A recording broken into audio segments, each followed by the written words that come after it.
vos hormones sont reines dans votre corps. Si vous pouvez avoir une testostérone haute, un cortisol bas, des niveaux de T3 qui sont élevés, des niveaux d'IGF-1 qui sont élevés, vous n'imaginez pas tous les bienfaits que ça va avoir sur votre corps. Vous prendrez du muscle à une vitesse ahurissante et vous perdrez tout votre excès de masse grasse super rapidement. Vous saviez que si on injectait du cortisol à un humain ou à n'importe quel mammifère, il prendrait automatiquement de la graisse abdominale. Pourquoi? Parce que le cortisol a pour effet de vous faire perdre la graisse aux extrémités et de vous faire stocker de la graisse au niveau du centre de votre corps, donc la graisse abdominale. Tout ça sans changer rien du tout à l'alimentation. Les mêmes calories, les mêmes macros, les mêmes aliments, juste si on vous injecte du cortisol, vous stockerez plus de graisse. Pourquoi? Parce que votre métabolisme change complètement. Et c'est pareil si on vous injecte de la testostérone, pareil pour n'importe quel mammifère, il va perdre de la masse grasse et construire du muscle. Tout ça en changeant rien du tout à l'alimentation, les mêmes aliments, les mêmes quantités, etc.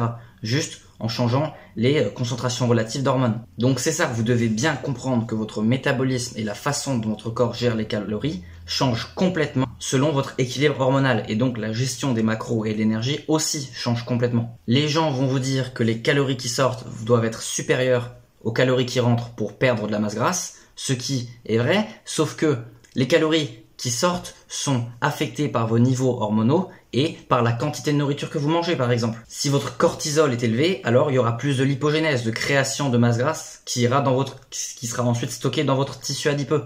Si vous avez plus de testostérone, alors il y aura plus de mobilisation des graisses et qui sera utilisée pour construire l'énergie, pour construire du tissu maigre, de la masse musculaire. Si votre triiodothyronine, votre T3 est élevé, alors votre métabolisme fonctionnera plus rapidement. Toutes les cellules dans votre corps se recycleront plus vite, se répareront plus vite, tous les mécanismes enzymatiques iront plus vite, etc.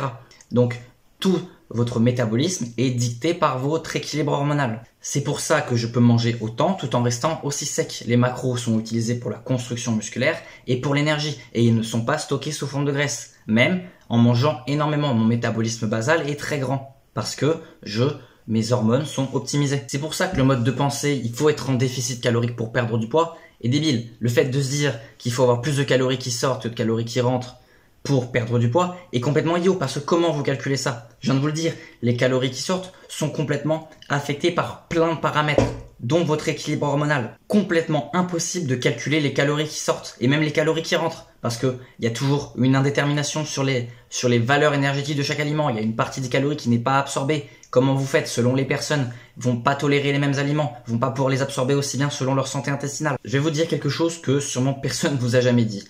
Si vous mangez une vraie alimentation, vous ne mangez pas de la nourriture industrielle ou une alimentation ultra végétalisée, vous perdrez du poids plus rapidement en mangeant plus. Mais c'est impossible, qu'est-ce que tu racontes? Je viens de vous dire que vos hormones étaient reines et c'est elles qui dictent tout dans votre corps. Si vous levez le stress de la restriction calorique, votre cortisol sera bien plus bas. C'est-à-dire que si vous mangez plus, que vous n'êtes plus en restriction calorique, votre cortisol va diminuer. Et donc, qui dit moins de cortisol, dit moins de lipogénèse, moins de tissu de graisse qui termine dans votre tissu adipeux. Qui dit aussi moins de cortisol, dit plus de testostérone, plus de T3, donc votre métabolisme qui accélère. Et même en mangeant énormément, on a toujours un niveau de lipolyse constant, basal. C'est-à-dire qu'il peut être accéléré par le cortisol et en faisant plein de stress, en faisant des alimentations avec très peu de glucides. Oui, vous pourrez sortir plus de graisse de votre organisme, mais sachez que même un niveau basal, sans provoquer de stress ou quoi que ce soit, sans même mobiliser ces graisses, vous en avez quand même qui sortent de votre tissu adipeux. Surtout si vous êtes en surpoids. C'est-à-dire que même en mangeant énormément, vous aurez quand même des graisses qui sortiront de votre tissu adipeux, même en ayant un excès énergétique. Et cette valeur de lipolyse, elle est de l'ordre de 200 grammes par jour qui sort de votre tissu adipeux. C'est-à-dire que si ces 200 grammes ne rentrent pas dans votre tissu adipeux à cause du stress, vous pouvez perdre jusqu'à 200 grammes de graisse par jour. C'est énorme. Ça fait dans les 6 kilos par mois. Et il faut vous dire qu'à côté, il y a des gens qui font énormément de sport, qui font des restrictions caloriques et qui à côté ne perdent qu'1 ou 2 kilos par mois. Et c'est même pas forcément de la graisse, ça peut être en partie du muscle avec. Ils essayent à tout prix d'augmenter leur lipolyse, d'augmenter la quantité de graisse qui sort de leur tissu adipeux en faisant plus de sport, en mangeant moins, en faisant du sport à jeun pour mobiliser plus de graisse. Sauf qu'en faisant ça, oui, ils augmentent leur lipolyse, mais ils augmentent aussi énormément leur cortisol et la quantité de graisse qui retourne dans leur tissu adipeux. Ils ont juste changé leur métabolisme sur un métabolisme qui utilise ces graisses. Donc oui, vous avez plus de graisse qui sort de votre tissu adipeux, mais il y en a aussi énormément qui re-rentrent. Et vous perdrez du poids beaucoup plus lentement et avec bien plus d'effets secondaires. Alors qu'il n'y en a aucun dans l'autre mode, dans la manière que je propose. Sans compter qu'avec cette méthode de déficit calorique, vous pouvez reprendre du poids juste en recommençant à manger. Parce que votre cortisol est resté élevé. Vous n'avez pas amélioré votre situation hormonale, votre profil hormonal. Ce qui fait que dès que vous recommencerez à manger, votre corps est toujours dans une situation de précarité.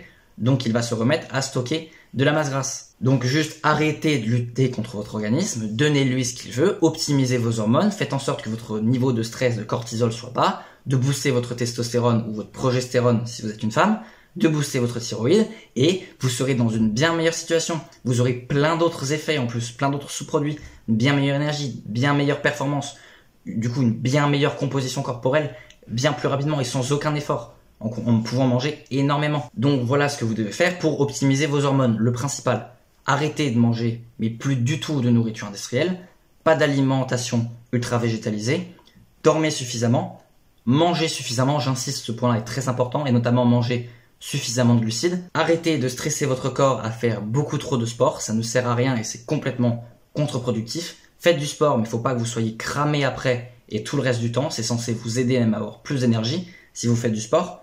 Ensuite, exposez-vous à la lumière du soleil et allez marcher. Marchez. Ne faites pas du cardio de basse intensité. Marchez, ça va détendre votre corps et soutenir tout votre système. Et vous pouvez aussi faire des exercices de respiration comme la méditation.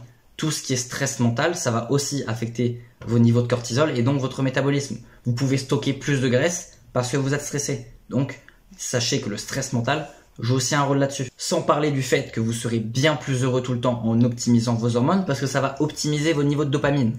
Non mais, sérieusement, en optimisant vos niveaux hormonaux, vos niveaux de dopamine seront optimisés, donc votre niveau de bonheur, de joie au quotidien sera plus haut. Vous aurez toujours des bas, c'est normal, mais vous en aurez moins, ils seront moins longs, et vous aurez plus de hauts, de périodes où vous serez bien. Non mais vous vous rendez compte de l'avantage énorme, juste vous allez plus apprécier la vie.